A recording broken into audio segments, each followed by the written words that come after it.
Well, I'm here with Shaun Shelly. Shaun, thanks for being back. It's my absolute pleasure, Zach. Nice talking to you again.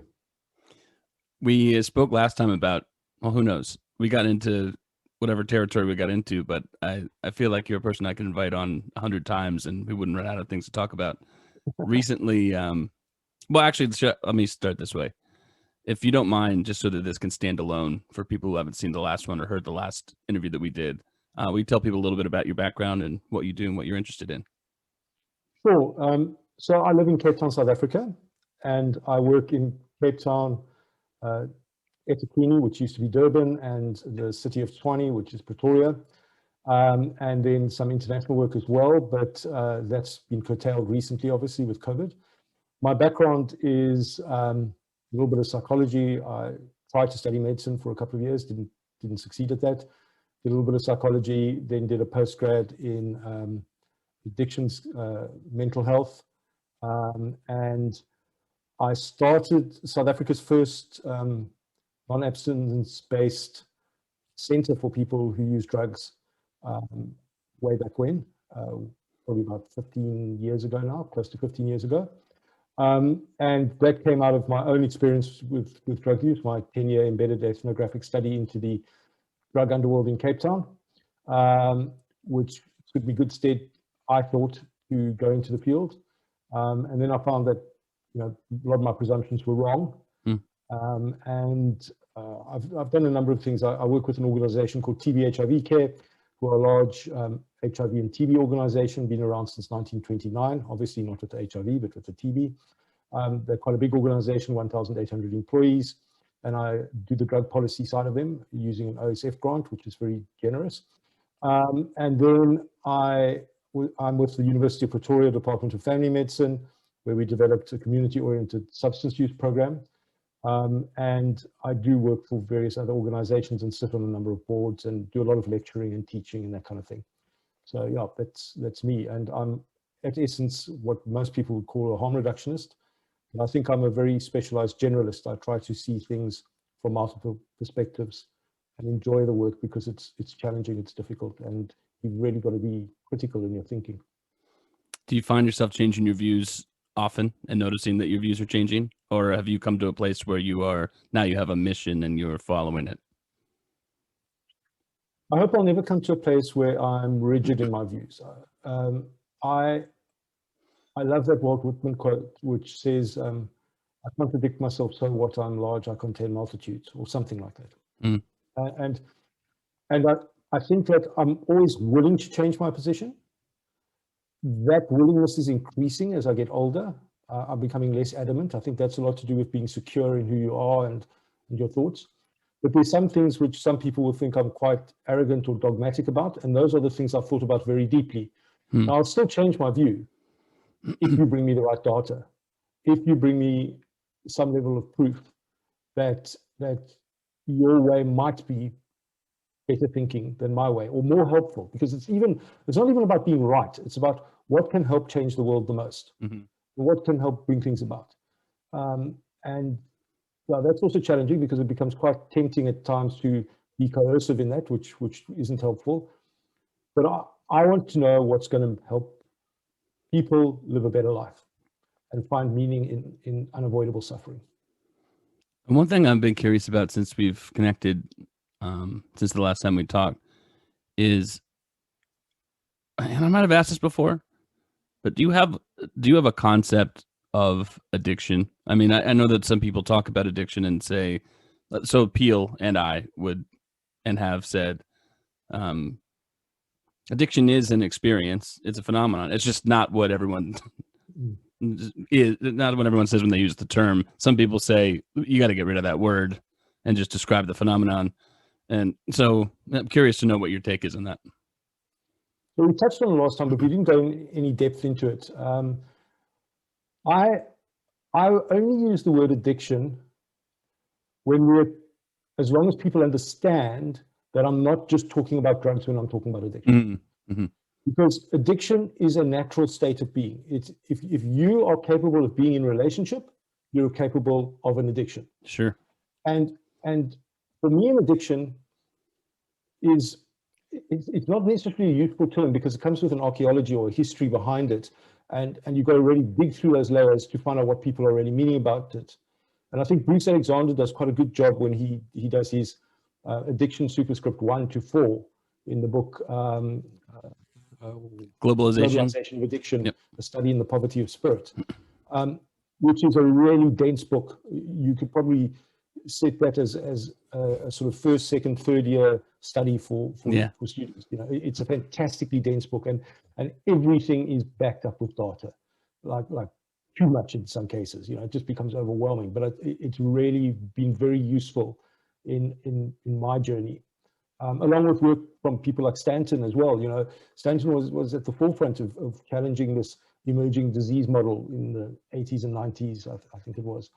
But for me, addiction is kind of a state of where you are spending undue amounts of time to the extent that it's impacting on other positive things in your life, without the kind of reward that you would get from those other things, or balance, put it that way.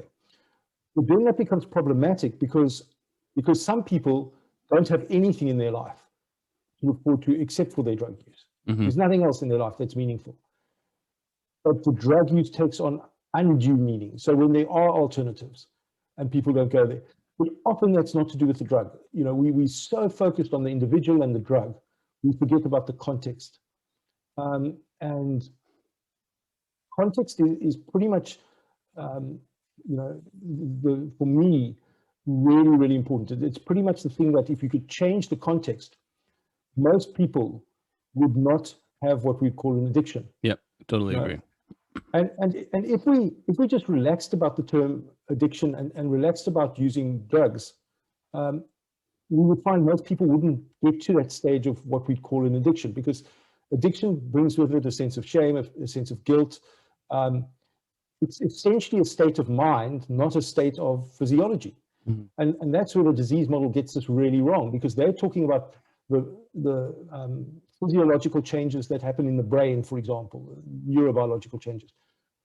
But if somebody's behavior is changing, of course their brain's changing, because that's how we work. We don't learn stuff without there being a brain change. We don't become avid readers without there being brain change.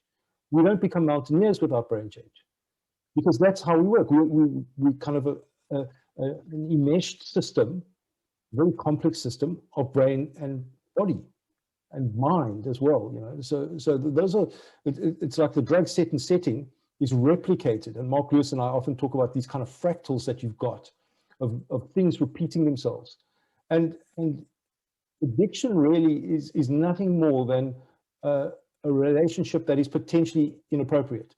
Now, I'm quite heavily influenced by the people that I see.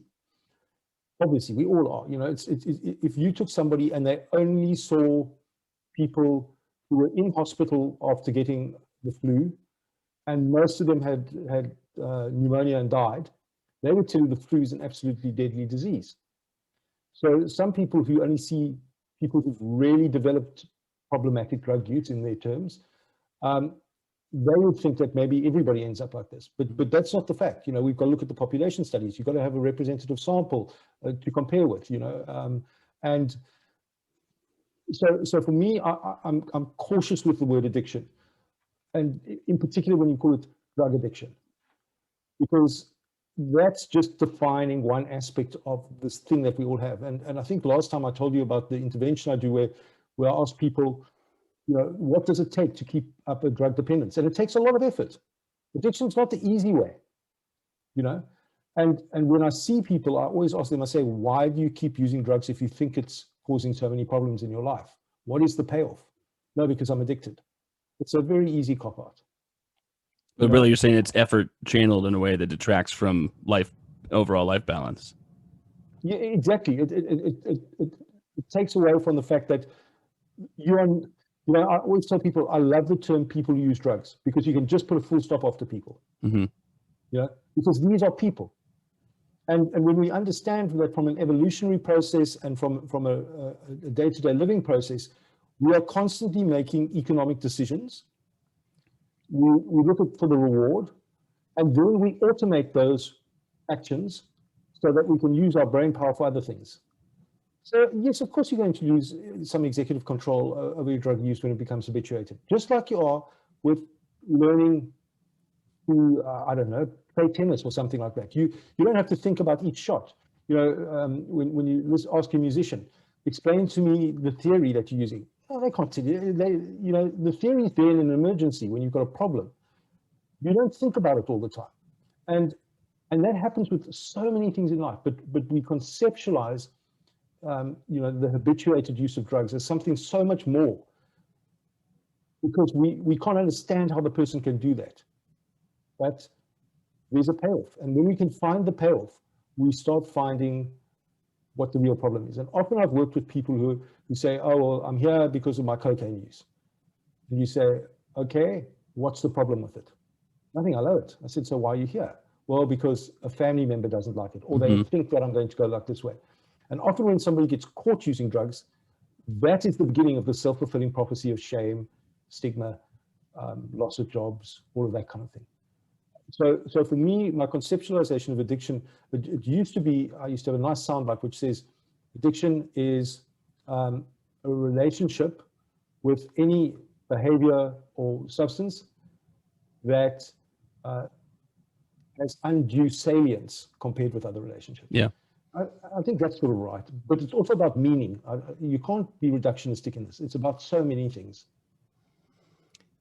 A few key points you made there are sufficient to me to know that if you and I were to use that term, we're saying the same thing. One being that it can't be limited to drugs, because it's just a natural course of development that can happen in a person's life, actually, which we probably all experience to some degree. And it's just a sliding scale that happens. You also said trying to talk about it in terms of the brain. And just, I don't know if you use the term, but I know that's what you mean. It's just so reductionist as to be tautological and uninteresting and not useful in the definition. And that it's a relationship that people form, but also that there's something about being reductionist or having a disease mindset. You know, if you use drugs, you're diseased, or if you have an addiction or experiencing addiction, then you are somehow incapable of doing things. It actually feeds on itself. You know, that belief feeds on itself and feeds whatever cycle is happening. So when you were talking about, you talk to people who come to you with their own stories in mind already, but they're not really their personal life stories. They're the stories that have been visited upon them.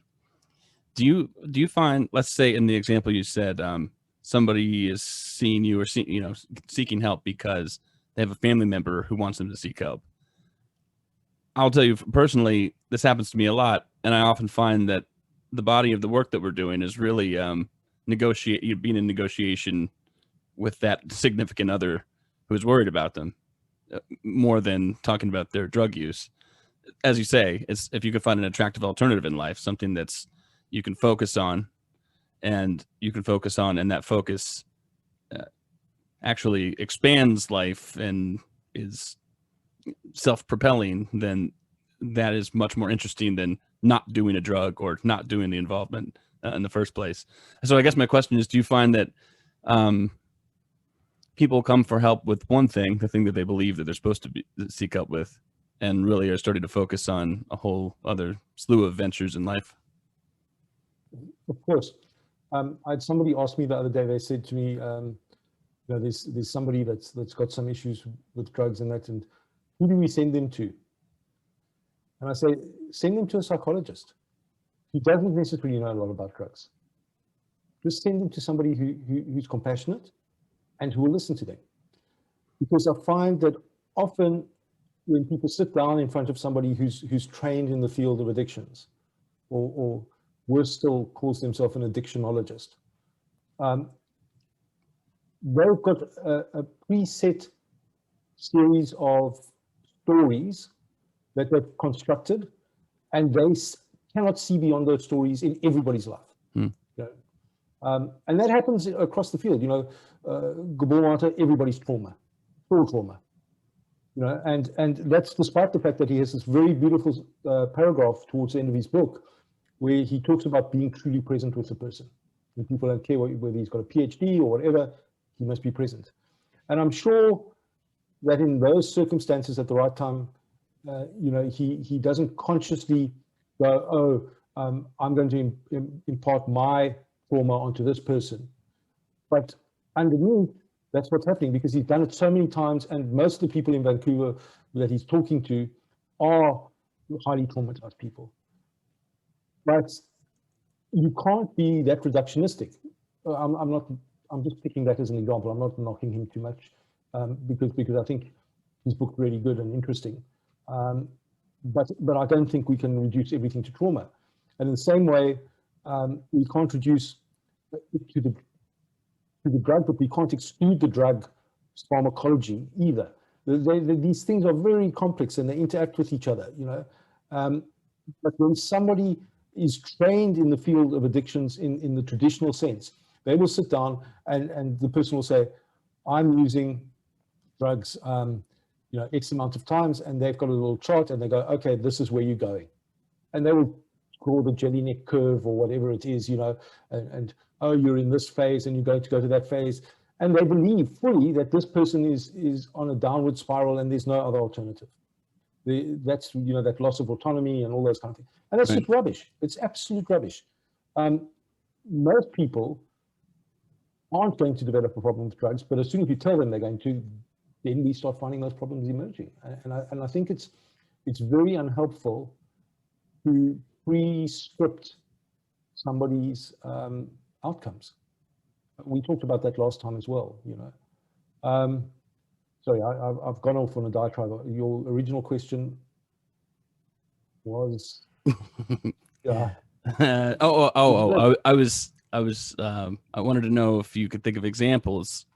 Actually, originally I said, does this ever happen? But really what I meant was, do you have examples of any cases where people come seeking help? Yes. And the thing that they thought they were seeking help for turns out not to be the fundamental problem. Yeah. So if drugs become problematic because they get undue meaning, mm-hmm. Or one forms a strong relationship with them, there is some reason for that. There's a narrowing of choices, synaptically, brain-wise, lifestyle-wise, choice-wise. There's a narrowing of choices. There's a narrowing and constricting of that person's world.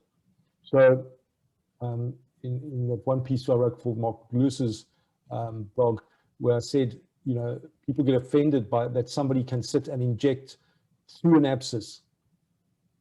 But my question is, what's happening in their life that allows them to do that? And how much pain must they be in to be prepared to do that to alleviate pain? Mm-hmm. And so the drug becomes irrelevant in all of that. And I often see people like that, you know, they come to you because their wife's complaining about their drug use, but they've been using drugs for years, sometimes openly, sometimes not so openly, but there's never been a complaint. So usually there's something else going on there. They've stopped paying attention to the wife, or, you know, whatever it is, you know, their partner, it happens in both directions, obviously, or a parent, but usually there's something else going on there. And that's the more useful thing to approach, because you're not challenging the person's primary relationship now. And you know, you often speak to police and they say the most difficult thing to manage is a domestic dispute. Mm-hmm. Because there will be a guy or woman beating their partner and the other person just wants relief, but you arrive there, as soon as you attack the attacker or focus on, the partner's coming and defending them, because you're attacking their primary relationship. It serves some meaning. So when you stay in an abusive relationship, that's a bit like staying in an abusive drug relationship as well, when this drug is doing more harm supposedly than good. Maybe because you just habituated it and you can't see that, and that's where cognitive behavioral therapy will help you a lot. Or because the rest of your life is so crappy that even the bad side of this drug is more attractive because it brings certainty to it. But more importantly, there's the hope of actually feeling better, you know, or just the chance to feel normal sometimes. But that's not that's not the thing you should focus on. If you're trying to take away the thing that has meaning to the person, they're going to defend it to the end. Of course they are. But if you deal with the other stuff, then what you're doing is you're creating more choices for them. And people will make the better choice. That's what we're programmed to do. Although we make bad choices all the time, we will make what we feel is the best choice. I always feel that analogy to love or relationships, not love, but seeking love in something that's a destructive relationship with another person, is something that if people give a realistic amount of thought to, everyone knows what that is, even if they haven't been in a completely destructive relationship. And it's easy to say, and you wouldn't say, well, that person is in that relationship because they're loving, they need to stop loving. But exactly. you're kind of forced to talk about what's going on in the relationship that might cause the dynamic. That's Peele's book, Love and Addiction, in '75. Yes, was absolutely. Yeah. Anyway, that helps me, and I think that helps disentangle some things that give a baseline for what I want to talk about, and what you've suggested that we talk about, which is the quote unquote opioid crisis.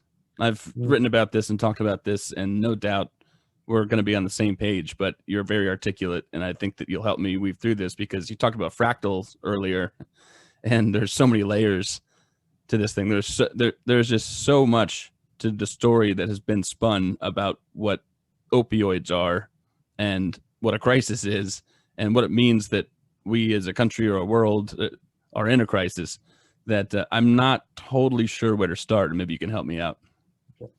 So this is something that I've thought about quite deeply.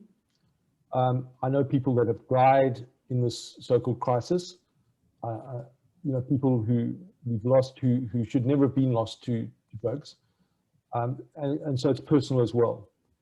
But I think what it highlights is how this very narrowed view based on a person's particular discipline blinds them to other things.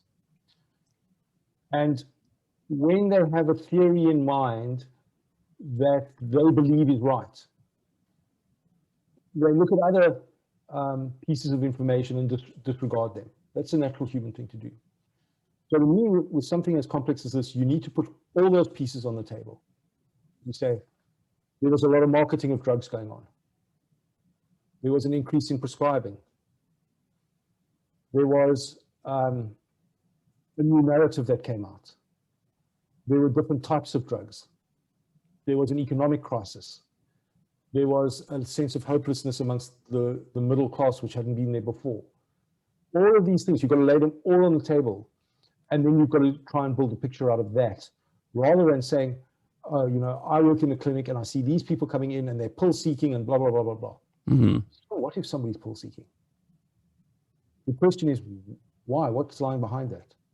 Well, in the spirit of putting everything on the table, I feel there's a subsequent level of explanation that one ought to make about what denotes a crisis. What counts as a crisis? What does it mean that we're in crisis, and what are the outcomes that you're talking about that signify it? Yeah, you're right. I saw a little video the other day about, it was a tongue-in-cheek thing about the alligator crisis. How do you know there's an alligator crisis? Well, because so many people get their left foot bitten by alligators every year, and it's quite a clever little thing, which highlights the ridiculousness of it. It just depends what's in the public mind at any moment. Mm-hmm. I have some theories about why it might be foremost in people's minds, which I'll get to towards the end of this. But for me,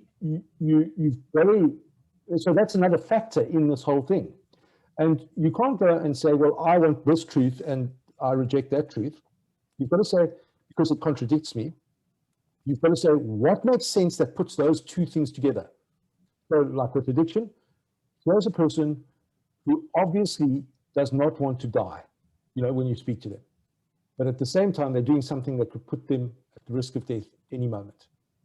Well, you could say the same about somebody climbing Mount Everest. Why don't we raise those same questions? Why don't we say they're just absolutely stupid? I personally do think they're stupid, but especially when you've got Sherpas going up there every single day, but why don't we have those same attitudes? Why don't we look at things more holistically? And when we talk about opioid crisis, you can't just blame it on the pharmaceutical companies, right, because they're doing what pharmaceutical companies do. Why do we think that a pharmaceutical company is not going to market its product as heavily as possible to doctors? and you can hate you can hate companies, you can hate some runaway form of capitalism, you can hate, and I'm not saying one should or one shouldn't, but I say, to make your to reflect your point, that has nothing to do with what we're talking about, you know. Exactly. So because a drug doesn't equal an addiction, you know. Maybe nicotine's closest to it, but what you need a drug plus a set of circumstances that makes a person want that drug more than beyond its usefulness, you know, beyond its obvious usefulness. Then there's the discounting of the meaning behind certain opioids, because opioids, and this is, I get really upset when doctors say there's no empirical evidence that opioids give pain relief when you're measuring pain objectively. They're talking about one aspect of pain. They're talking about purely the physical pain. People take opioids for reasons. Now, they're not going to continue taking those opioids, and suicide when those opioids are taken away if it wasn't satisfying some meaning. Whether or not it's that the way they choose to measure pain is irrelevant. We need to look at what are the circumstances that they make it particularly attractive. right, And when we look at the correlations between, say, Trump voters, and we say, how can people vote for Trump? Well, quite easily, because they're desperate. They want to throw the cards up in the air and see what falls down. Mm-hmm. Their choices have narrowed, because you're not going to vote Democrats because they got us in this mess in the first place. You're not going to vote Republican because they were there before the Democrats or whatever. So who do you vote for? What do? You want to feel powerful, and here's somebody saying, put your trust in me. You know, so you do that, and that's what happens with the opioids. You know, you've been laid off from work, you've got years of injury, you go to a doctor, the doctor's prescribing it because he's got an incentive in some way. You've watched it on TV because you allow direct consumer advertising, which I think is ridiculous.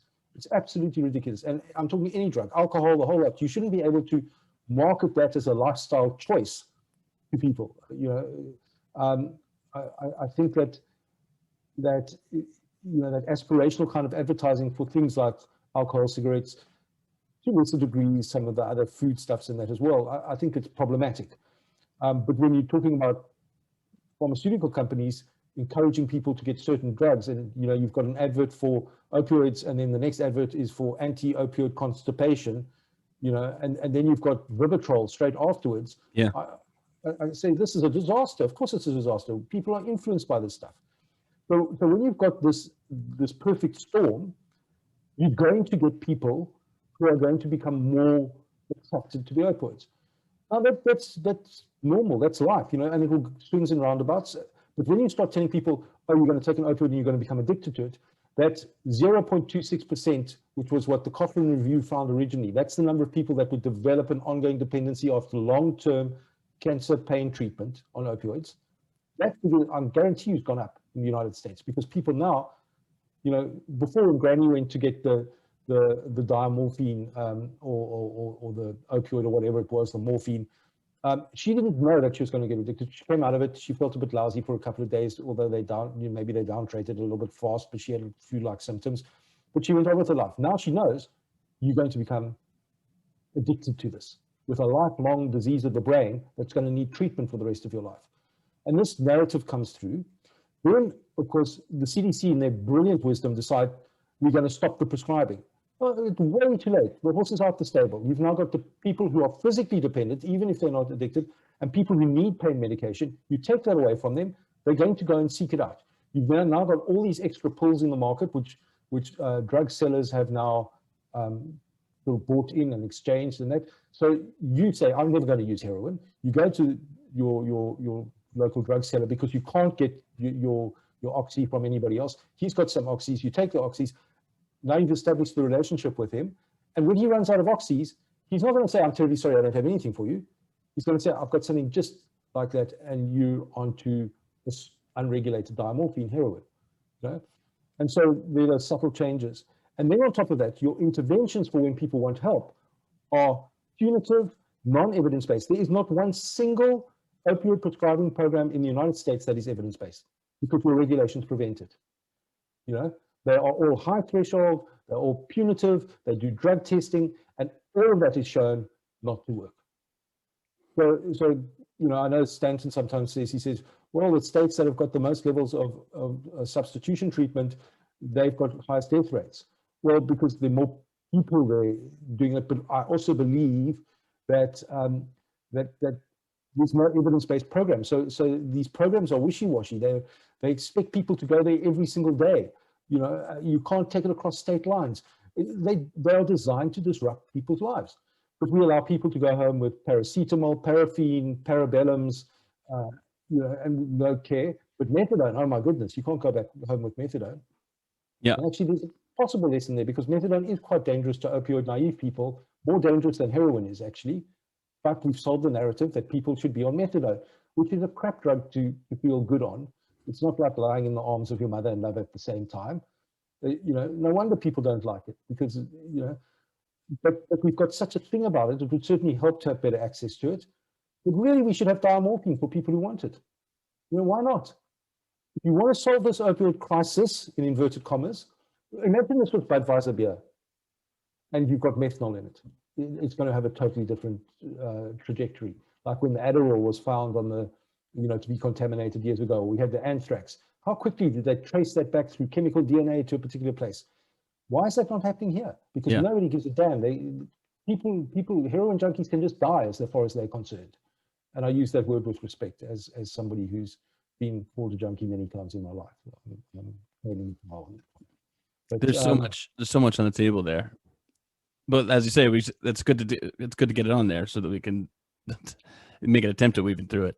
I want to speak to the point that you made about what Stanton might say. You glossed through it quickly, and it was a totally fair point about methadone or places with MAT or whatever you want to call it, medications for addiction.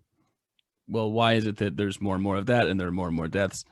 That point is a little complicated, I think, because of course what he's saying is that there are a couple media narratives going on. One is that, well, drugs addict and hook people. The other is there's another media, like mainstream narrative that happens that people say, why don't people understand that all that needs to happen is that these medications need to be prescribed? And you know, Stanton, ever the progressive in the field, and I tend to agree with him. I mean, we went back and forth for a long time on this. Is of course saying this is not a single bullet solution. We're doing no better in thinking of a medication as a silver bullet than we are saying that drugs addict people in the first place. We need to broaden our horizons. And of course, he'll get attacked a lot for saying, as though he were saying, I don't think you're doing this, but people will, well, you shouldn't prescribe methadone. People shouldn't have access to methadone. And really what he means is, of course they should. People should have access to everything. And so that speaks to your point. I'm certainly not knocking Stanton because Stanton is aggressive, and I used to get really irritated because whenever I thought I had an original idea, Stanton had been there first. I've found that to be the case too. So irritating. Very irritating. It's almost like you know, an interesting thing about working with him is how, I don't know if it's because he's getting older or because he's aggressive in his points. You know, he doesn't make an attempt to, there's no foreplay in his interactions with people, let's say. Yeah. But he's largely ignored in literature about addiction now. And I find that kind of troubling. I mean, I could imagine I'll say this to him if he were here. So I'm not, and obviously it's going to be broadcasted. So, but I could understand if someone doesn't like him or doesn't like a person. And somehow that needs to be separated from research and evidence and good points, you know, and truth. Absolutely. So it's not just Stanton either. Now, he's just the first person I've seen this phenomenon play out with. There's several high quality, you know, actually Mark Lewis being one, as much as he is prominent and he's had best-selling books. And I don't hear a lot of people mentioning Lewis in these mainstream reasonable narratives about what we need to do about our addiction problems. No, well, it's interesting because you see Mark in other areas, and there was one, I can't remember which journal it was, but they devoted an entire edition, an entire issue to critical examinations of Mark's conceptualization. But they tend to be the more philosophical and European-based journals rather than your addiction journals, because NIDA plays such a dominant role. Absolutely. I always say, what's NIDA given us? Nada. They've given us nothing at all, and they've held everybody back, and they're going to go down in history as one of the most useless political organizations in the world, one that did some of the most damage. I know people have made good use of their money. Yeah. Hart being one of them, who I think he sat on the advisory board for NIDA for a while. But the actual personality of the organization, the Alan Neschners and the Nora Volkers. I mean, and I'm going out on a limb here, and a lot of people criticize me for saying this, but I actually don't think Nora Volker has any clue about addiction and the lived experience of people who use drugs. It's so funny you say that. I truly don't believe so either. And I think that recently she's come to a realization about that, and she can't reconcile it with her life's work. And exactly. So that's caused a problem for her. I'm seeing these chinks in her position, and it becomes quite almost like she's got a multiple personality, because you put her in one environment and she says one thing, and then you listen carefully and she becomes more balanced and nuanced in what she's saying. And I think it's, it must be difficult. It must be like the guy that's your local pastor and he discovers there is no God. His entire life is built around it. Right. The church. Right. And now he for whatever reason, he believes suddenly there's no God. That must be an incredibly difficult position to be in. It is a load-bearing fiction. Correct. I remember giving a talk in fact, it was just after Mark released the book, The Biology of Desire, Why Addiction is Not a Disease. And I gave a talk to a whole lot of people in the field in Cape Town.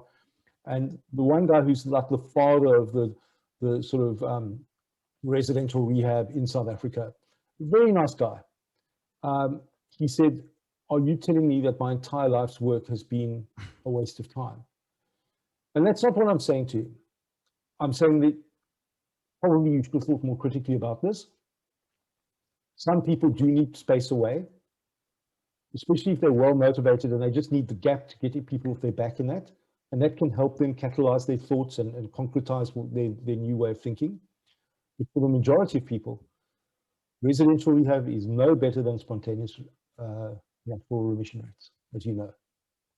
And in actual fact, I actually think it delays resolution. I prefer the word resolution to recovery. Recovery is too medical for me. And recovery implies treating. You don't treat addictions. You help people resolve them. And so if we come to the opioid crisis, and we talk about opioid substitution therapy, and I call it substitution because I think harm reductionists have done a great disfavor when they've called it all sorts of other things, medically assisted treatment. What are you treating exactly? If you're giving the person what they want, and you're saying that the drug is the disease, is the demon, is the contagion in this thing, you're not treating them by giving them the contagion. Okay? If you view it in that way, I don't see it as a contagion. I see it as what that person needs in the moment to get through. Let's put first things first, and people forget these principles in harm reduction. Put first things first. What is going to get the person coming back to you, talking to you, and wanting to resolve their other life issues? What's going to help them get a balance? Right. Well, if you're dependent on heroin and living on the street, you need to know that you are going to get in South Africa about about $2 every 4 to 6 hours. You have to find that $2. So you're going to wash cars, you're going to do this, you're going to do that. So your heroin use becomes a vocation. It becomes all-consuming in the day, and then people want you to go to lessons and this and that and 12-step programs and everything. Why you don't do that? Because you need your heroin, because otherwise you're going to feel really shit. And anybody else, if you can say to them, listen, all you need to do is work for another 2 hours, and then you won't get this terrible flu that's going around. Of course, they will spend their time doing whatever it is. You know, I call it XY flu. You know, the man flu. I hate getting flu, but I know I'm not going to die during it, but I feel like I'm going to die during it. And so people build up this narrative around withdrawal as well, which often is kind of placebo type thing. But I would never discount somebody's withdrawal symptoms. It's easy to say, as Bruce Alexander says, it's a bit like flu. But in the worst flu, I just want to die. And if I knew I could take that feeling away, I would do it instantly. Sure. And to add on, imagine getting the worst flu when you're in enough pain emotionally or physically that you're, correct, perpetuating a cycle that's destructive to you. Correct. You're going to pick up that pill, even if it's going to kill you in 5 years' time. You're not worried about 5 years' time. You're worried about tomorrow. You're probably not going to live 5 years on the street anyway. You know, so if you just gave people diamorphine, which has got a better safety profile than methadone, by the way, you just gave it to them, you're not enabling them in a drug addiction, so to speak, because they're already there. You're enabling them to stay alive and to say, shit, you know, I've got all this other time in my day. What am I going to do with this? Well, maybe I'll go and see those people there and talk about my life issues, or maybe I'll learn something, or whatever it is. Yeah, and they're not going to be, walking past looking for an open handbag anymore because they don't need the money for that. They've got, it's like housing first. It's put first things first. Give them what they need, whatever reason it is. Doesn't matter whether it's a disease, whether it's this, whether it's that. If you really want people to stay alive, give them that. But make methadone available, make buprenorphine available. I hate to say it, but make Vivitrol available as well for some people who want it. I've got a lot of problems with Vivitrol, but make these things available and let people go the path that they want to, and I guarantee you, we would have better results. And this has been done, and everywhere it's been done, the results speak for themselves. This is not isolated incidents. And if it had been contaminated beer, you would have had regulated pure beer out there, but they also would have been calling it bioterrorism, and they're not here. So the so-called opioid crisis, anything's a crisis when it affects you directly. Okay? So I guarantee you, if this was, the euphemism of urban populations, meaning black populations only, there wouldn't be the same outcry. But now it's moving into the traditional Republican Democrat voters in the middle class who no longer have a house that's fully paid for to pass on to their kids, who no longer have that job that they've been in since the age of 18 or 19 or whatever. All the industry's gone. What have they got to look forward to? Pretty much nothing. The American dream has turned out to be the American lie to them. It's not a meritocracy, and the rich are getting richer, the poor are getting poorer, and the middle class is getting more and more delusioned. And they find that undue meaning if they get that particular drug. But I'd be interested to see the actual, I know the deaths have climbed, but that's actually a crisis of response. It's not a crisis of the drug. It's a crisis of the way we force people to get unregulated drugs. Sure. And any unregulated drugs more dangerous, except of course, some of those drugs that have got these anti-abuse formulations, which makes them more dangerous. And Carl Hart speaks a lot about this. It makes them even more dangerous, which shouldn't be allowed. I mean, there was one proposed one which turned to gel when you injected it. I'm going, how can you allow that? That's like signing somebody's death warrant virtually, because people are going to keep trying to inject it. Right. And so why not give people a regulated drug that's at least going to keep them alive? Because I don't care what you say, I'm more interested in people staying alive. I'm not going to say, you know what, at least he died clean, because that to me is unthinkable. And I'm wondering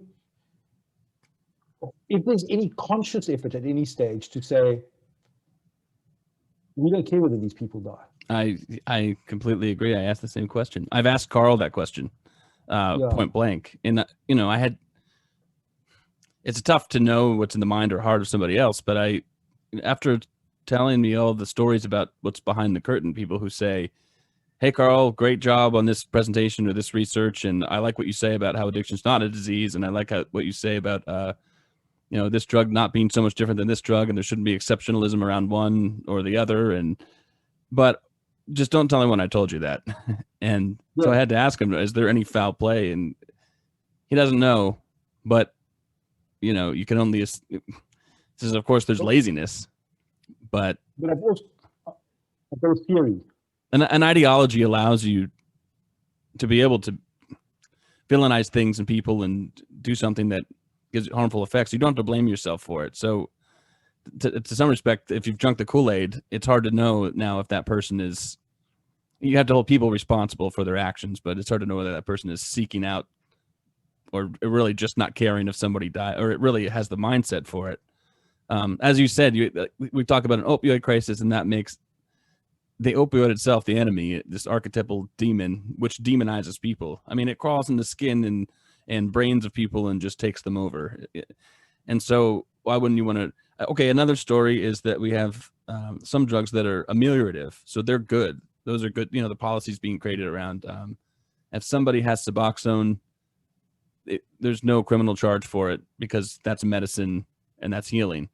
That's an incomplete form of logic. Like you're saying, when Stanton remarks about how there's MAT all over the place, why aren't people getting better? And you say that's because people aren't thinking through how they're utilizing this thing.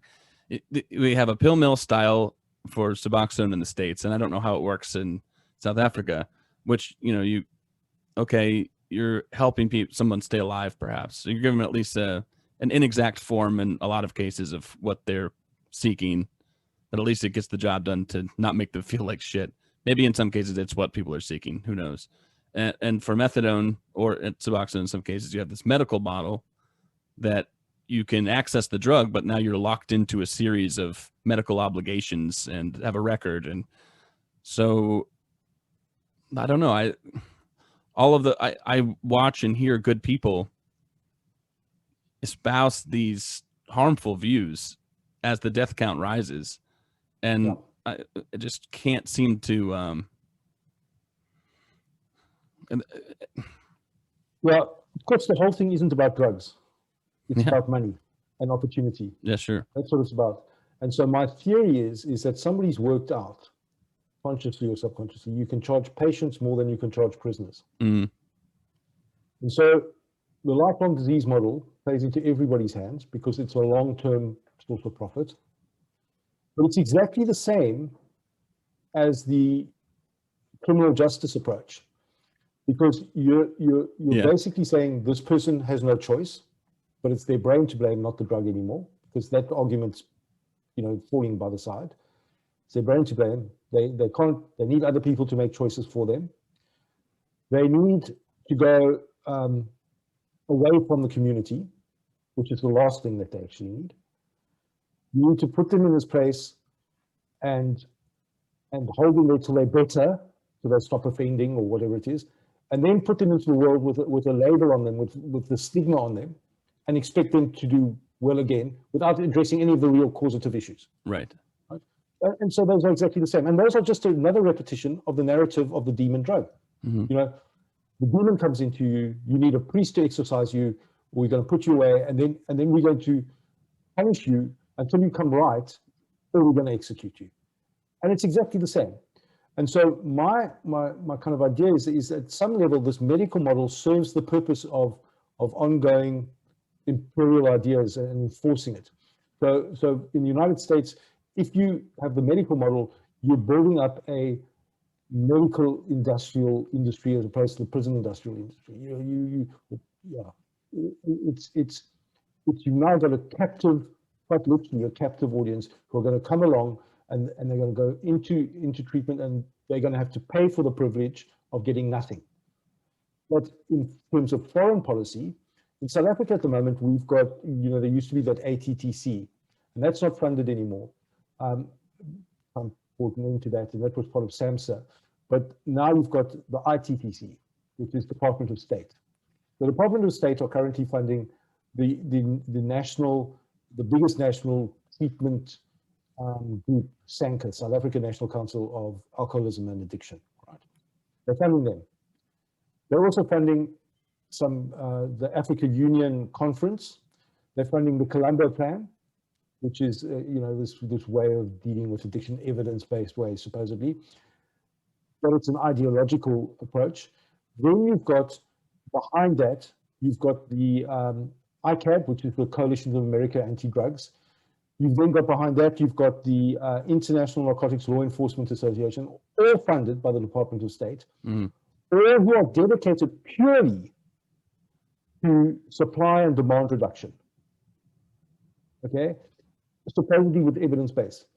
But politically, they do not talk about harm reduction in the broadest sense of the word, because harm reduction to me is not just a case of needle and syringe programs, and that it's much broader. It's a way of thinking, it's a philosophy, and it's quite anarchistic in it, that's its origins. I'm not talking about what, this reduced thing of 11 essential services packaged by the WHO. I'm talking about true harm reduction, the guys that used to go out against the law, handing out needles and syringes and naloxone and that kind of thing. There's no discussion around that, which is where most of the evidence actually lies, in those kind of pragmatic, first things first, meet people where they're kind of programs.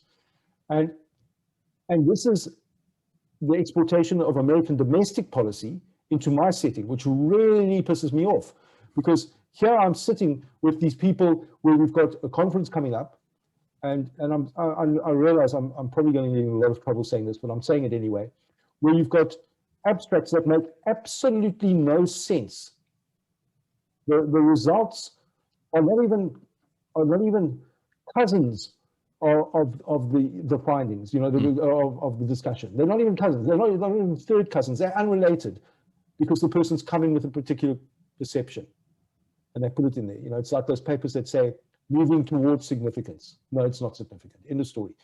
Those get accepted, but when there's a well-structured argument about the dangers of prohibition, that doesn't get accepted. And that's a political agenda. These are not scientific organizations. They are political, and their aim is to get feet on the ground in the country. And so there's a huge political thing about money and power, and that's, to me, the underlying essence of this whole thing. But that's a very nice philosophical argument. What's going to help us now? And right now, to keep people alive, we need a radical change. We need to forget about drugs as the demon. We need to see them as value-neutral molecules, which can be good and bad. And just because you call something diamorphine and something heroin, doesn't mean that the heroin can't be good and the diamorphine can't be bad. Right. They're the same bloody molecule. And that's what annoys me. People are stupid when they come to their morals and their preconceived ideas. All you need to do is think about it. And I'll give you a classic example. I might have mentioned this before, but if you take methamphetamine in small quantities every single day, you will score high risk and addicted on every single scale. And if you went and binged every third weekend, you would be moderate risk. But if you took your methylphenidate or your Adderall and you saved it all up for 1 weekend a month, they would tell you you're abusing your drugs. And if you took it every day, they'd clap you on the back and say, well done. It's the same bloody thing, And this is where I do get quite adamant about it, because it just takes a little bit of common sense. And if you say that you're in the field of addiction, please at least know something about it, the basics. There's a couple things at play that are bogging us down, not us, you and I, just society at large, which you've described. One is that we are calling this arm of scientific research science when it is not actually pursuing the scientific method. I mean, there's funding going into the National Institute of Health, NIDA, to perpetuate a narrative. And you can find truth in studies, independent, which don't tell the whole story. I mean, Stanton and I were just talking about Rahul Gupta, who was tasked to do research in West Virginia in 2017, I think. And so they were saying, tell us about the demographics of these people tell us everything about these people who are dying from opioid overdoses. And really what they were trying to get him to do was say, tell us why opioids are so bad. But he came out with this really thoughtful report, very objective, that showed, all right, who is most likely of dying? It's middle-aged white men who don't have a high school graduates or less, who either don't have work or they're working for low wages. They have co-occurring health conditions. They smoke. They're malnourished. So what Rahul Gupta's study said was opioids are not an equal opportunity destroyer. And meanwhile, in inner city Baltimore, nearly identical findings were happening, but for middle-aged black men. So those bodies of research, those small but meaningful studies are everywhere. You almost have to, and gets back to what you were saying, you wonder if there's like just a really conscious thought, who cares if people die?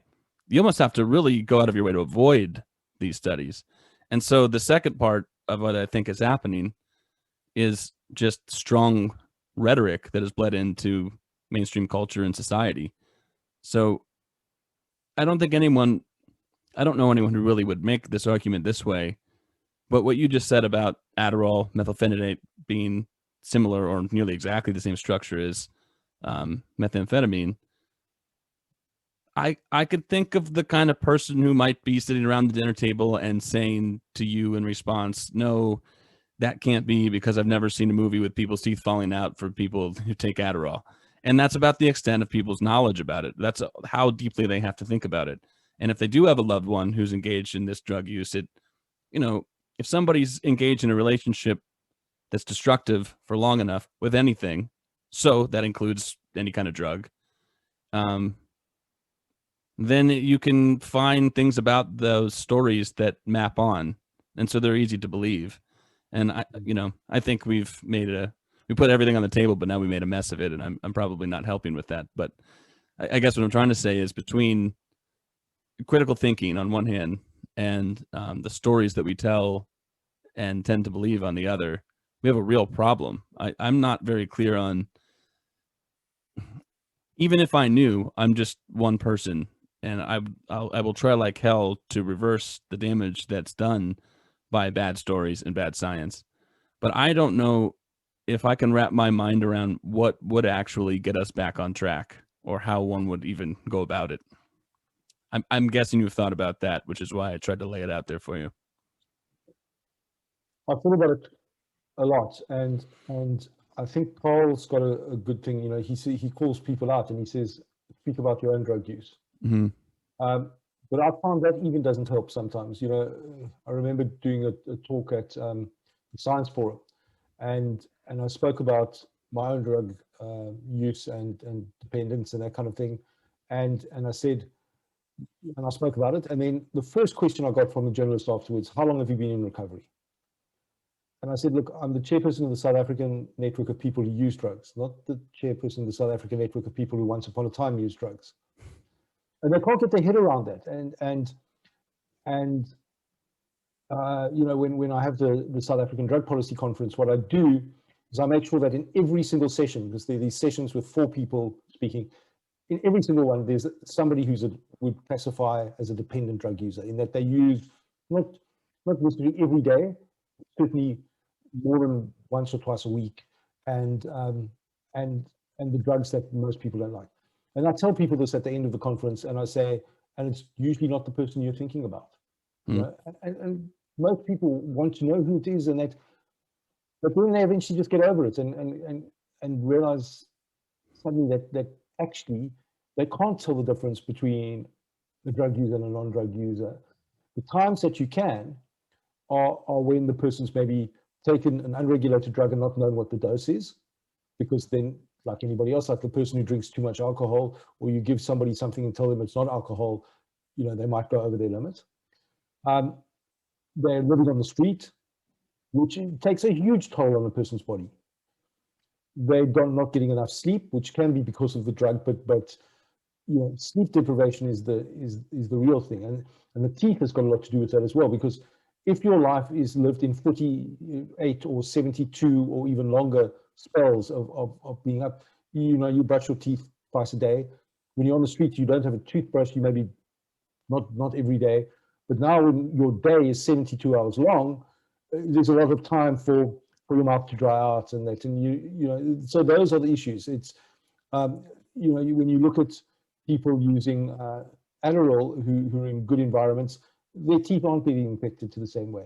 Sure, smoking any substance does impact on your teeth, but not to that extent. You know, if people smoke other drugs as well and don't get those same dental issues, it's really related to the situation of living on the street and that kind of thing. And when you look at those Mount Parliament projects, you look at the people who then do get good accommodation, who not necessarily stop using drugs, but just get housing first, you know, those kind of principles or other interventions, they improve. You know, they start looking better. You know, it's no rocket science about that. But we attribute so much to whether a person's clean or not clean. And how many people do I know that people think are in recovery who all they're doing is they're moderating their use? And Zimberg did that in 1984. I mean, drug set and setting is the most beautifully designed study which addresses every single thing. His definitions are so precise about what so-called problematic use is. And the people that he's talking about could never in anybody's books be considered problematic drug users. Right. You know, he went to great pains to prove that, or to show that, or he didn't actually know what he was going to show, but he wanted to find out about these people. If we forget about those studies, we forget about the studies of learning, you know, Howard Becker's paper, learning to become a marijuana smoker. We forget about the studies that look at the positive aspects of hallucinogens. But now again, in fact, today I said we need a world where we don't deify or demonize drugs, because you get this deification of drugs as well, which, you know, this is going to solve all your problems. You know, right. Ibogaine is going to solve your heroin issue. Right. No, if you're living on the street in a crappy environment, Ibogaine's not going to solve your problems. But if you're a fairly wealthy person who's got this existential crisis that you can't resolve, you feel totally isolated from the rest of the world, despite your wealth and your popularity and all those kinds of things, Ibogaine may help rewire your system so that you can actually see the universe in all its beauty and glory, you know, that spiritual or transcendent experience. But it's not a miracle cure either. You know, the cannabis thing, you know, it's not going to cure everybody's cancer, and it's not going to turn the world into a superbly healthy place. But by the same token, it's not going to kill people, you know, like some people, like the Kevin Sabats of the world claim, you know, or turn them all into psychotic, crazy people. So we've got to. Your question was, how do we change this? I think we need to bring two narratives out there. We need to accept that Requiem for a Dream is not a documentary. You know, I'm still trying to work out what drug that person was on, because it's fantastic, whatever it was. It was both a stimulant and an opioid at the same time. Yeah. Speedballing. You know? And we've got to just, well, I try to do quite plain, simply and quite quietly, is I use a particular way of speaking about drugs and language when I'm interacting with people that don't agree with me, who wouldn't agree with me. I don't necessarily tell them what I feel. But an example of this was, I just don't use the word addict, abuse, or any of those words. I use very neutral language. And after about 6 months of dealing with this corporation, the woman wrote to me and she said, I've noticed you never use these words, and I'm feeling more and more guilty about using them, but please can you explain to me why you don't? And I explained to her, and she hasn't used them since. Okay.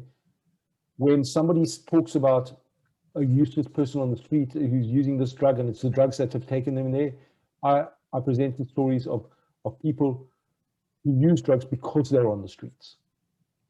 I encourage people to talk to people. And when you humanize people, that's when, in fact, you get to the point where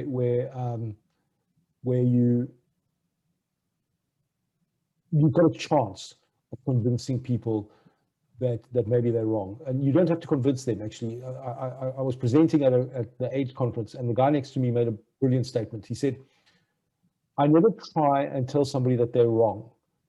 I just live a better alternative. And when you can give people a better alternative, that's fantastic. There's a quote by Steve Biko. I don't want to get it wrong. So I'll look it up in a second, but because I actually used it today.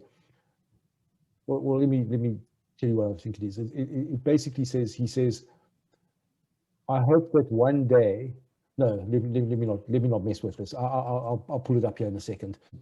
All right, so Steve Biko said this, and I used this in a talk today about decolonizing drug policy. He said, in time, we shall be in a position to bestow on South Africa the greatest possible gift, a more human face. And I put in there, in time, we shall be in a position to bestow on people who use drugs the greatest possible gift, a more human face. Yeah, I like that a lot. I like that a lot. That is beautiful. Yeah, I like that. You know, as you say that, I think I'm able to put words to a problem that I see. You know, we could use neutral language forever and maybe convince some people to do it, and maybe that would have a spillover effect. But there's still going to be movies like David Sheff's Beautiful Boy. I don't know if you've seen it or read the book.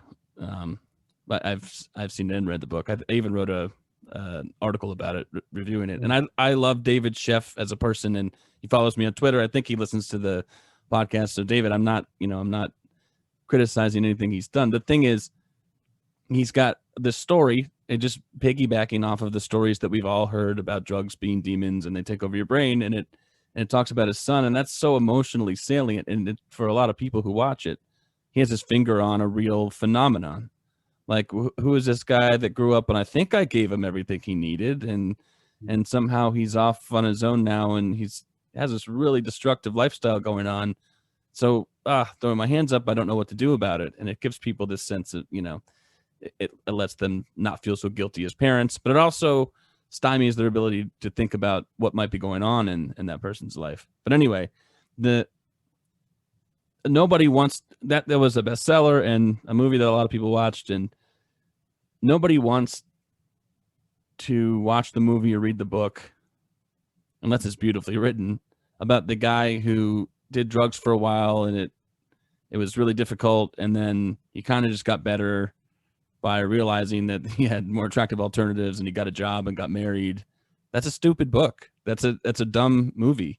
And I worry about that. I feel like we need really great rhetoricians to be able to come in and write the screenplay for a movie that shows life in all its beauty, which includes drugs, but whatever. It's got something has to trend in a different direction. And it seems like it's a bottomless pit of mythology that can happen.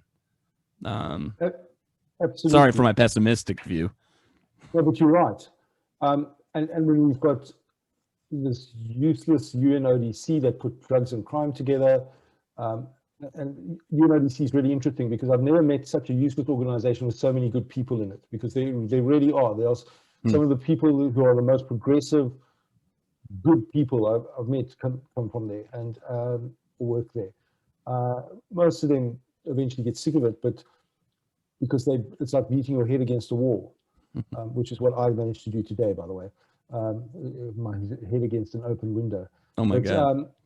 But the point is that, to me, we try and change these things on a macro level, but the thing that's most powerful, and that's what I'm seeing more and more, is if you can change a few people's lives in a meaningful way. And the easiest way of doing that, I find, is through having a small program that's community-based, that's community-involved, and you see changes there. When that spreads, it becomes contagious, those changes. And if we did that enough times, if we didn't focus necessarily on the UN level stuff, I'm not saying it's not important, it is important.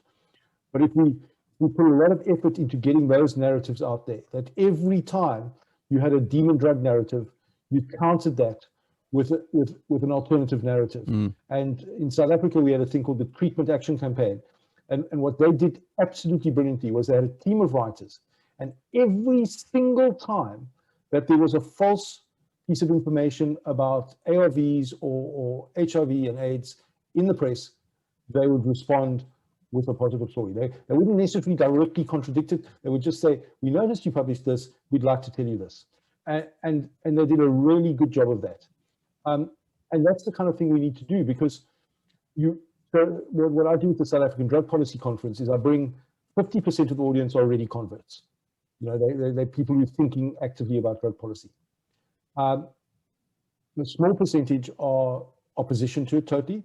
And then you've got about, 30% to 35% of people who are on the fence. And by the end, a lot of those people who are on the fence have converted to being the same side of the fence as the more progressive drug policy people are. And the ones who were very negative, some of them have moved to on the fence. And then you repeat that cycle. And so you're slowly getting stakeholders who are influential and who've been staunch abolitionists, but now seeing a slightly different point of view. And that helps, because there's nothing better than the new convert for evangelism, you know. And it's difficult for people to counter that, because it's not as if, oh, well, you haven't considered this, you haven't considered that. They know they've considered all those things because they've heard their story before. And that's why I think we concentrated on municipal level programs to address drugs, which of course are way beyond drugs. They're about economic upliftment, giving hope. And poor communities don't need to be unhappy communities. You know, it's just that the system is so awfully tilted against certain groups of people that life is miserable for them. If we can work on those communities and one at a time change them, we are hopefully going to see change take place. Otherwise, we can only influence the people that are around us. And then once we've got the data, once we've got the evidence, once we've got the stories, elevate that. And each time a positive scientific paper comes out, we should bring out a paper in the press about it. You know, that's what changes. It's, you know, the thing is, when you've got a whole lot of kids in the playground and you want them to come into the classroom, they're much more likely to come to story time than to maths. Because we like stories.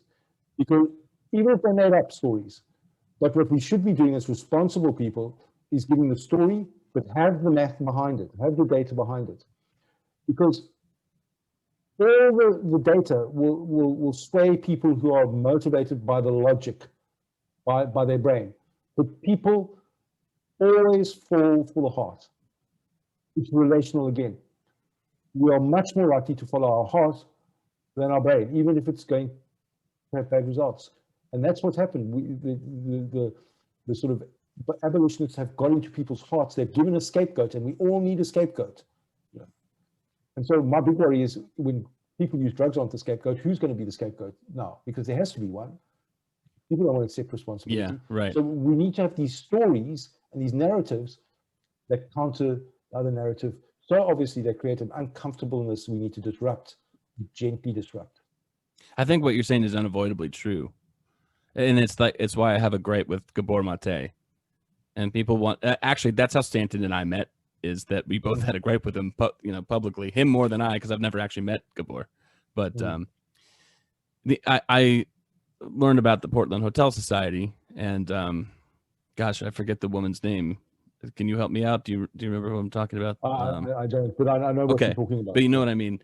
I asked this man, Travis Lupick. I think you might know Travis, and he wrote a book about that whole thing in Vancouver and Inside and the Portland Hotel Society. And I asked, and I'm so sorry because her name, I say it so often, but it's not on the tip of my tongue now. I asked him, does she have, a conception of drugs, addiction, and things like that? And he said, I don't really think so. I think she was just trying to be nice by giving these people housing. There are people who needed housing, and she thought it'd be nice if these people who need housing had housing. And so and then once they had homes, she realized, oh, I think these same people need some stability. It'd be nice if they had stability. And there's just this most common sense, practical way of dealing with human beings ever, and getting them to transform their lives slowly but surely. And then the whole Insight program and Safe Consumption site was just part of that. And then you have Gabor, who works for the program, who does that scapegoating kind of a thing. I don't think he means to, and I think he's a profound thinker, but people have gathered around him to hear him say, all these people, the problem is trauma, uber alles. And like you say, if you had an addiction and it's been really troubling in some tautological way, you've experienced trauma, so you can kind of say that. But I think trauma has become the new disease theory. Yeah. It's like a disease theory in drag, and so that story hasn't played out in its full effect. See, that whole story and its popularity could have been something like, if you treat human beings, if you meet human beings where they are and give them the help, give them the courage, give them the encouragement to allow them to live a balanced life, then they generally will. And I don't think that that's the narrative that's been spun from that. So anyway, I think that you are right on the money. I don't think there's there's no sidestepping the fact that we would have to start locally. You can't change the world without starting in your own backyard. I remain super pessimistic, and I don't know. I want to be optimistic because I'm out there trying to do it every day, but I feel I don't think I'm going to see resolution that I feel like the better ideas are winning in my lifetime. Are you more optimistic than me about that and than that statement? I'm actually more pessimistic than you. I'll No tell you way. What I see. What I see is we're going to get a world where suddenly we're moving towards drug regulation. Mm. The current sellers of drugs who are subsistence sellers are going to be more demonized and criminalized. Poor people who can't access the regulated drugs are going to be more demonized and more heavily criminalized, because why don't you just get the legal version? The unregulated version is dangerous for you and the people around you. They're going to get more policed. We are going to end up in Aldous Huxley's Brave New World, where the rich can afford a certain kind of drug and the poor can only afford a different kind of drug, the Soma and whatever the other thing was. And we are going to go into this uber capitalist free market drug race, like the opioid wars on steroids. And that's going to bring the following backlash, which will be again against drugs. Exactly like we've seen pain medications come up and then pain medications become demonized. And that's depressing, because I have to question, do I want to be part of the thing that brings that about? Because that's the natural thing, you know.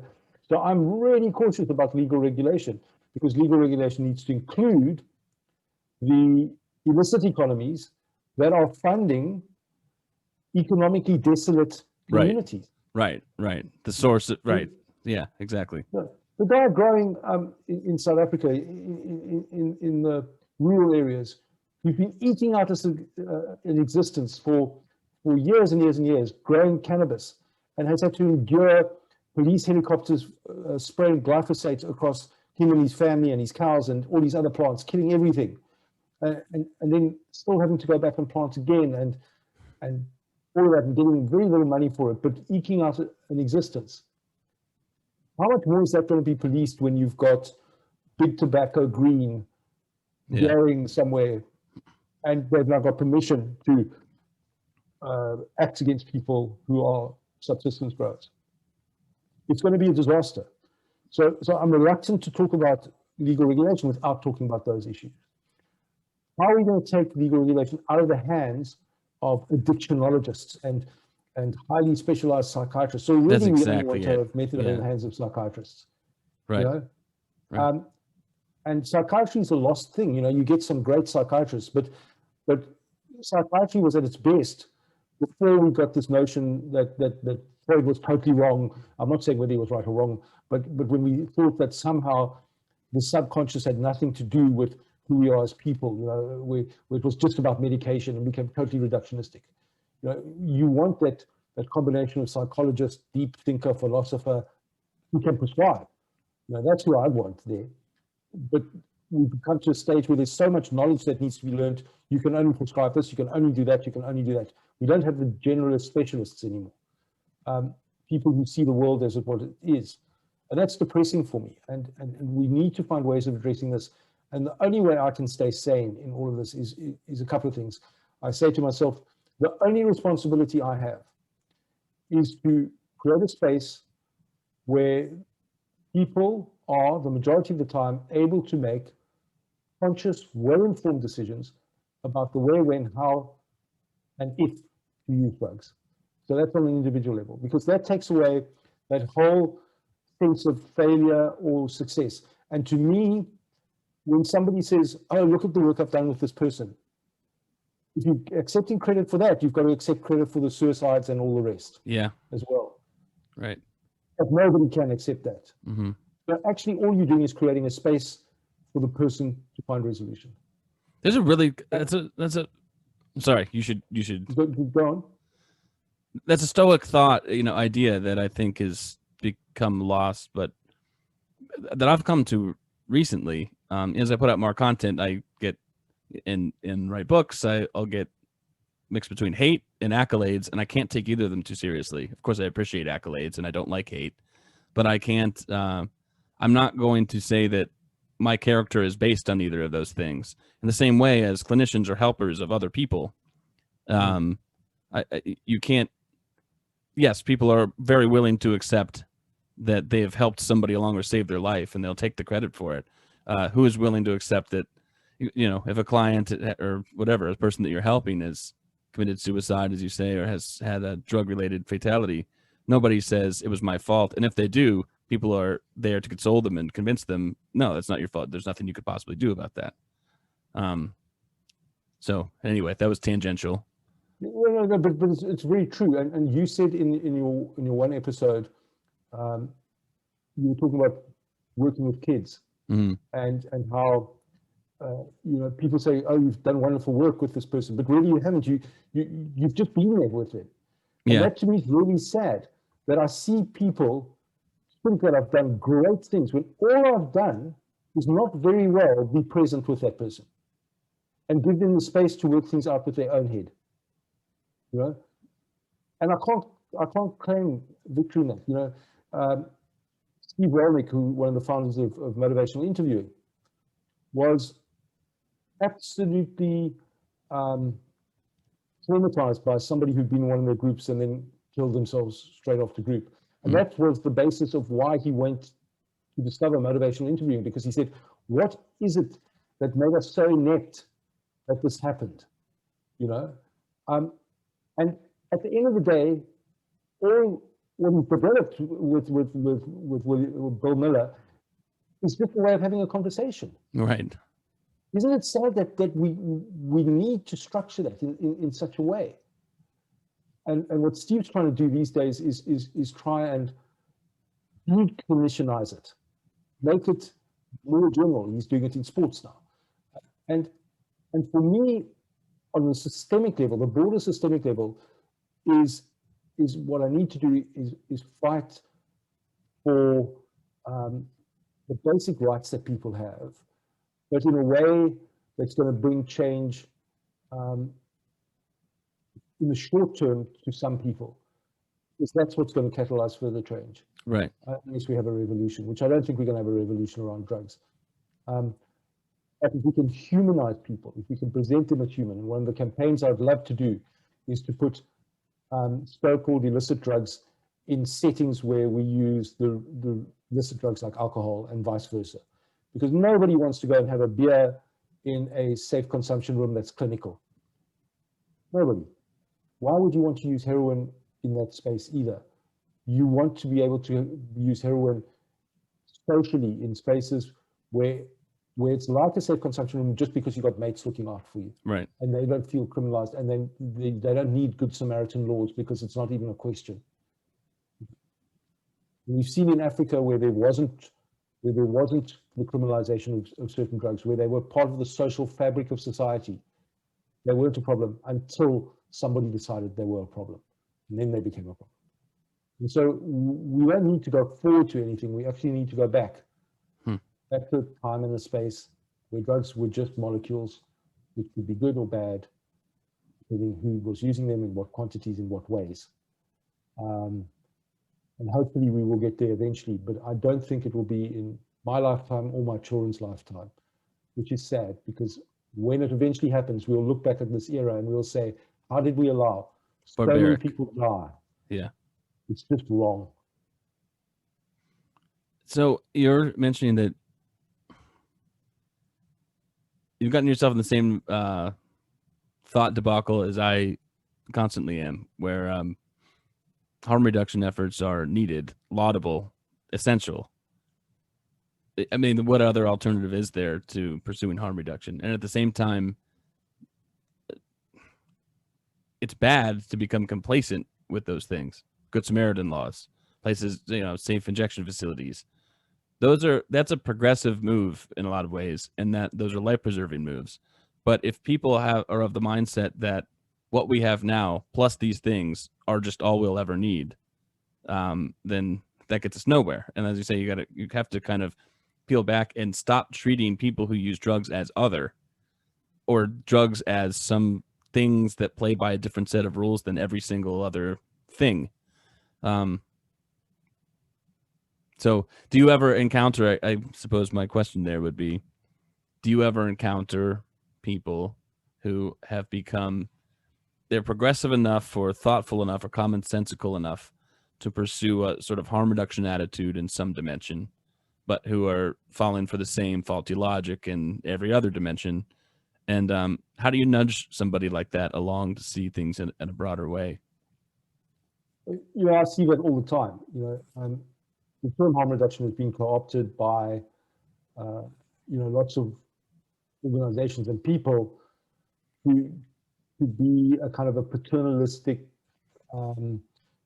we feel sorry for you kind of approach that's narrowed down to 9 or 11 interventions for HIV prevention. And that's unfortunate. It's very limiting, and it usually focuses only on people who inject drugs. And now, and I say that if you're focusing only on people who inject drugs, that's like saying you're only going to give condoms to people once they've had sex. It's exactly the same thing. Why aren't we educating people about the risks that are involved in injecting, which are often related to the fact that you can't get sterile needles? I mean, I cannot understand how a pharmacist would restrict needles for somebody who's already injecting. It takes a lot more than a needle to encourage people to inject. I accuse communities of being complicit in the problem when they complain about discarded needles, but they won't allow shops disposal containers. If you had McDonald's and you weren't allowed to carry your McDonald's packaging with you, even if it was empty, it was illegal to carry it with you, and you could go to jail for it, and you had no dustbins for McDonald's packaging, what would people do with it? They wouldn't fold it neatly and put it in their pockets and walk around with it. They would chuck it on the ground. So why have we got these kinds of rules? Why aren't we creating a story about insulin-dependent people? Why aren't they getting HIV? It's simple, because I know the ones subcutaneous and the ones intravenous, but we're not looking at these things logically, and I see it all the time that people become they see harm reduction as a very biomedical kind of intervention, which is not the original philosophy. There's a brilliant story about the first one of the first sort of collectives of people who use drugs in the Netherlands, who were invited to go and have lunch with one of the top parliamentarians. And this was in the early days when people were legally handing out needles and syringes and that. And so they were having a casual conversation. They had lunch together, then they went outside to sit on the balcony. So this guy takes out his cigarette and starts smoking the cigarettes. And, the heroin users take out the heroin and some foil and started using it there. And this guy had an absolute apoplexy. And the doctor who was facilitating the meeting said, "What's the difference between this and your cigarette?" Now, I wish we had more people, myself included, I wish I had that level of gutsiness, because that's what's needed. But unfortunately, harm reduction has lost those anarchist kind of roots, and we see people justifying what they're doing. You don't need justification to give people needles and syringes. It should be a natural thing. You don't need justification to prescribe an agonist to somebody. The justification is logical because they need it, they want it, and if you don't give it to them, they're going to source something that's going to kill them. So what's the question there? It's like there should be harm reduction, philosophically speaking, but we don't need to hang a sign over that effort every time that it happens. Just like we don't, but we don't really talk about other things that are harm reduction in a non-drug related way as harm reduction. We don't say, put your harm reduction seatbelt on or whatever, exactly. And we practice harm reduction all the time in medicine. You know, you're giving somebody chemotherapy. Oh yeah. That will kill him eventually. Yeah, and it's awful, but it's the lesser of the harms. Right. You know, and not only are we not helping people reduce the harms, but our policies are increasing the harms. Yeah. And people aren't going to stop using heroin or whatever drug it is just because there's a risk involved in it. People do risky things all the time. Okay. So why are we increasing the level of risk for them?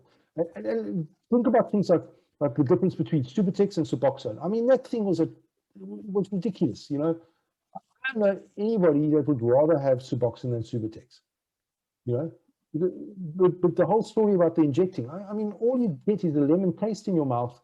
You know, with the Suboxone, if you're not going to get the bioavailability of the naloxone in it, you know, and for some people the naloxone is bioavailable even as a sublingual tablet, and so it doesn't really work for them very well, you know. Yeah. But we're complicating it. You know what? If somebody wants to inject, give them some injectable methadone or give them some diamorphine. You know, don't make it more dangerous to inject. Because the idea to stick a needle in your arm with a drug does not come just because the needle is available or just because the drug's available. It's a big step, and once you're there, it's very difficult to go back from it. So why make it more difficult? And it's going to be, if we can just get pragmatic, and that's what harm reduction actually is. It's common sense, pragmatism, and value neutral perception of everything. What does this person need right here, right now? It's about being present. It's about, and I'm not wild about the term present because it's overused, but it's about now. Instead, we develop this prescription bed of one size fits all, and we're going to chop you up to fit that bed if we don't like the size of you, you know? You know, my last video podcast was a guy, Kurt Jamungle, and he was talking about when the left goes too far and when the right goes too far. And it was explaining that the right is just a little bit more forthright about their stupidity when they're going too far. It's like, these people should all die. But the left is more sophisticated. It usually comes from a place of compassion, and you have to tell, insofar as they're doing something wrong, they kind of have to tell a sophisticated tale about why they're being really compassionate. Mm-hmm. And I'm not trying to bash either party. I'm just saying this reminds me of that. There's a moral model of addiction, which everyone says is bad. It's not compassionate. But the disease model of addiction, while there's some sort of compassion associated with it, if you ask people those questions about why are you continuing these policies, when if you look at the chart of people dying, or if you look at just general health measures, people are suffering more and more under the auspices of you're making the problem worse, let's just say. It will always come down to a moralistic reason. You know, it's because at some level, just like what you said with the person smoking a foil next to a person smoking a cigarette, it's bad for some reason, and people shouldn't be doing that. It's a bad thing to do. So it's just a more complex way of saying drugs are bad, or people who use drugs are bad. I mean, it might be tacit, but that's the way that we treat people. Okay. You're either worthy of a criminal sentence or worthy of a lifelong treatment. And that means you're not really worthy at all. You're less than. You know, so I often say, we don't care if people feel fine, but we never want them to feel better. You know? So we've stopped psilocybin from curing cluster headaches because that makes them feel better. You know, reluctantly we've now accepted ketamine for treatment-resistant depression and suicidality. You know, but you know, I'm kind of getting incensed that we've been robbed of this. That we've been robbed of being able to use MDMA in couples therapy or whatever it is. You know, I would love to see you know, a lot of gangsters get psilocybin in their water. You know, how will it change their perception, kind of thing. You know, how different would the world be with socialized use of different drugs that fall into a context. And I'm not talking about indiscriminate use. No culture uses drugs just indiscriminately, except if they're under real pressure. I think Siegel describes this one group that are small in stature, living amongst much larger tribes. They've been pushed into this delta region. It's just lousy, and they eat tobacco that shortens their lives constantly because of their life circumstances. Take them out of there, they stop. But we use drugs for a purpose, and I think that's the thing, that one person's experience is different to another person's experience, and so we have a collective responsibility to support each other's goals, but an individual choice of what those goals are. So we should support people immaterial of that, and that's the big bugbear. We only want to support people who share our ideas, and we shouldn't. There's also an element of people who have power or who have the main stage to be able to speak the way they want to speak about this. It's like I sense that there's a message that they don't want people to get.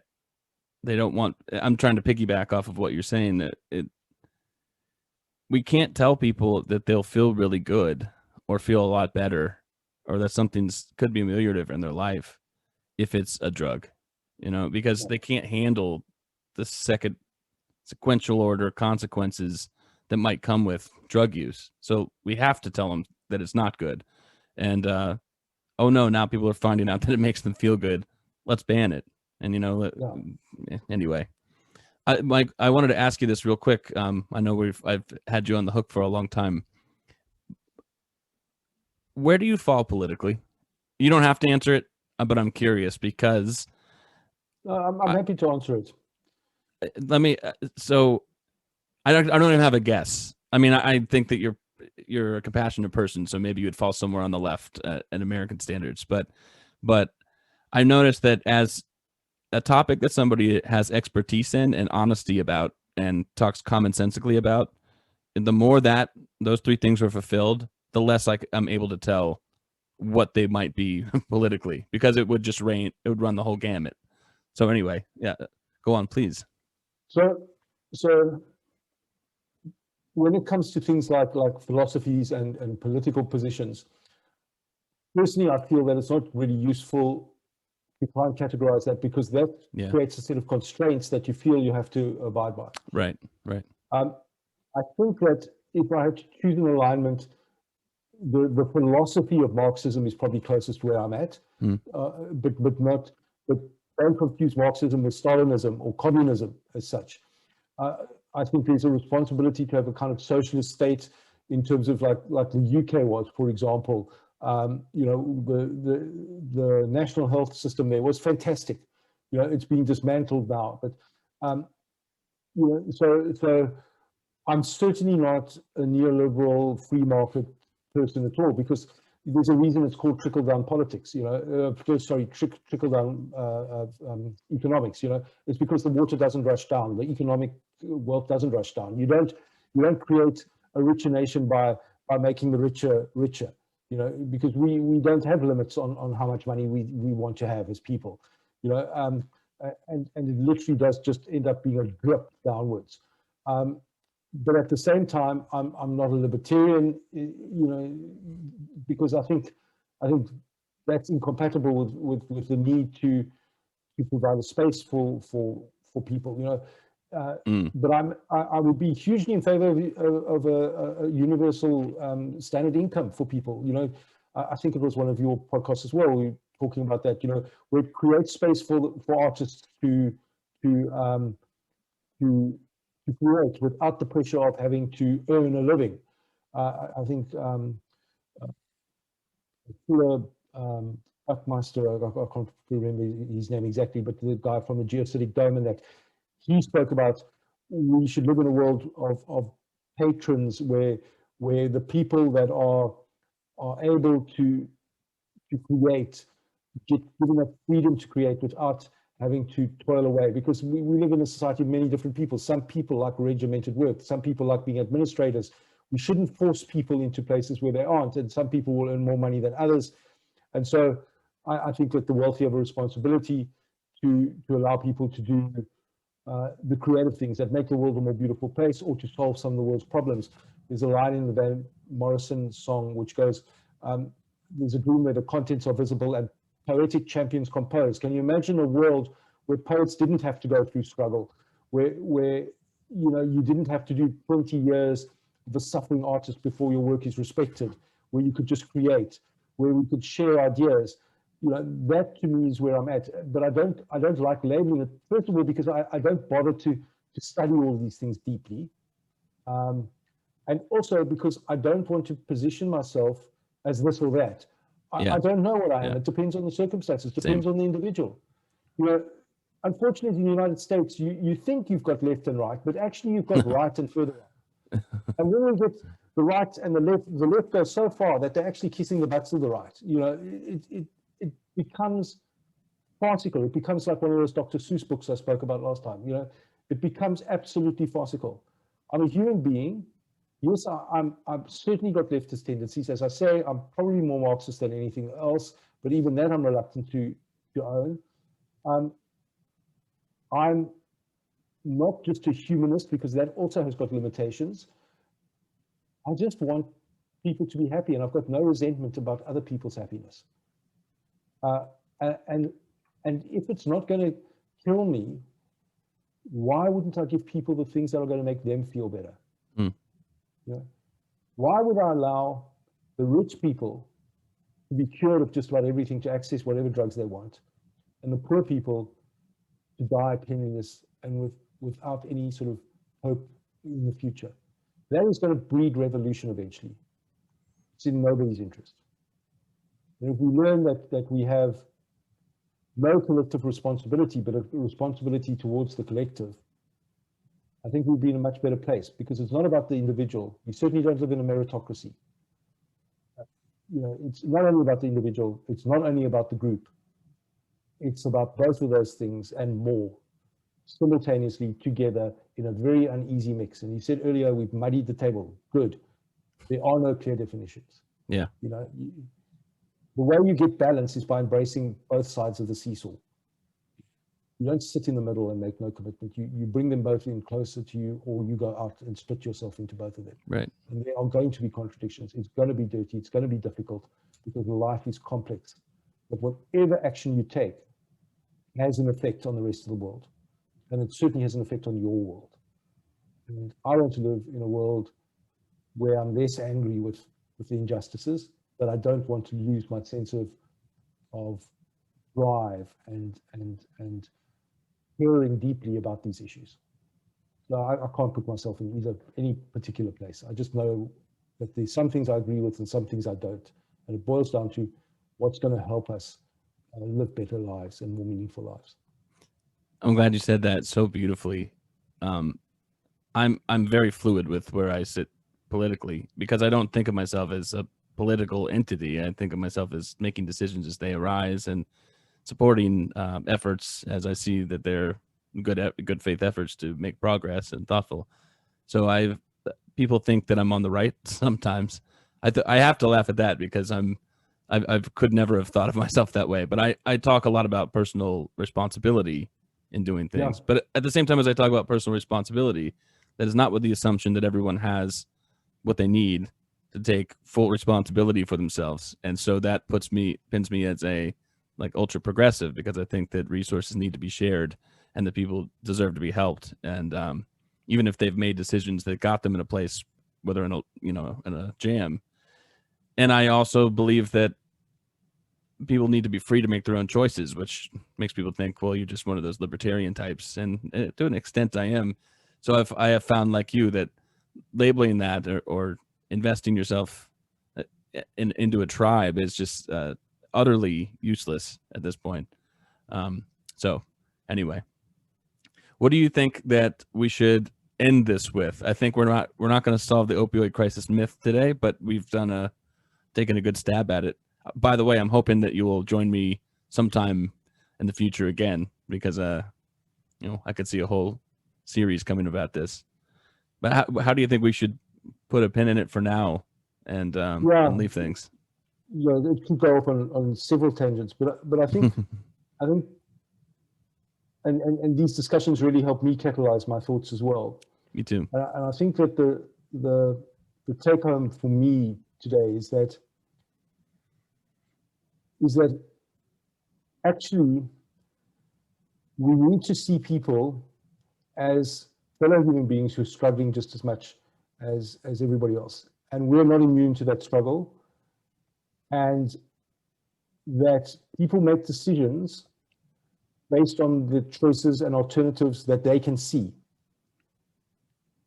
And ultimately, drug use is, for most of the people that we'll ever see that have developed a problem, supremely logical choice if you're sitting in their position. And so our question should always be, what is it that is going to improve their position? What is going to raise them up to see a different horizon, to care a bit about the future? And let's not get bogged down about the drug.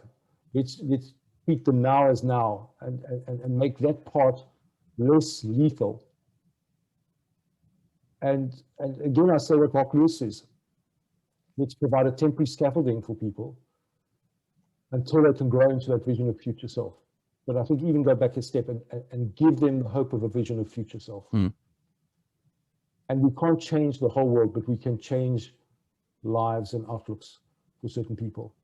I think really we've got to stop worrying about the morality of issues and start worrying about the fundamental truth that people, if they're dead, there's nothing that we can do for them or nothing that they can do for the rest of the world. So let's be pragmatic. Let's keep the now as now, and then look at the real issues, which are inequity, lack of opportunity, lack of hope. And certainly it doesn't mean we all need to be super wealthy, but we all have the right to have a sense of community. And perhaps next time we could talk about that thing of tribalism that everybody hates. But the fact is that as people, we can only care for so many people around us. And we need to redefine our community as every single person that spends a majority of time every day in that space. The homeless, the criminal, the good, the bad, the ugly, whole lot. And if we don't have a space for them, it's actually going to be problematic for all of us. And so we just need to reach out and develop a sense of true community. There are a lot of solutions in that, actually. So I think that's it, is that we must actually just care and be compassionate about people without judging them, which is easier said than done. That leaves us with a good ending and also something to talk about next time, because I agree with you, and we should maybe discuss this at length at some other point, that you can't avoid tribalism has become like a dirty word. Exactly. But you must, have some sort of maybe it's just not the right word. I think there's the matter of tribalizing in the right way with a group of people who will, give you balance in your life. Your tribe must be diverse. Yeah. All right, Shaun Shelly, thank you so much for joining me again. Zach, it's always a pleasure, and I look forward to another chat. And in the meantime, I'll be listening to all your podcasts. I find they make me richer and better. And thank you for creating them and being so open and being such a good guide for people in discussions. Thank you so much. That means a lot. Oh, sorry. I was about to just cut it off there, but anything new that people should look for from you, writing content, work? I've got there's a book coming out later this year, a book chapter, and that I did quite an interesting podcast today on decolonizing drug policy, which is a very left way of referring to it, but it's something I think there's a lot of lessons to get out of, and that so that's Harm Reduction International conducted that, and I think it was I was very privileged to be in amongst a fine group of panelists, and that might be worth listening to. Otherwise, yeah, my website is supposed to be going live soon. I just, that's the last thing on my list, but I'll let you know when it's up, and maybe people will look at it, maybe they won't, but it'll satisfy my ego anyway. No, it'll be a good thing. People need to be hearing from you. Thank you again, Shaun. Thank you. Thank you very much.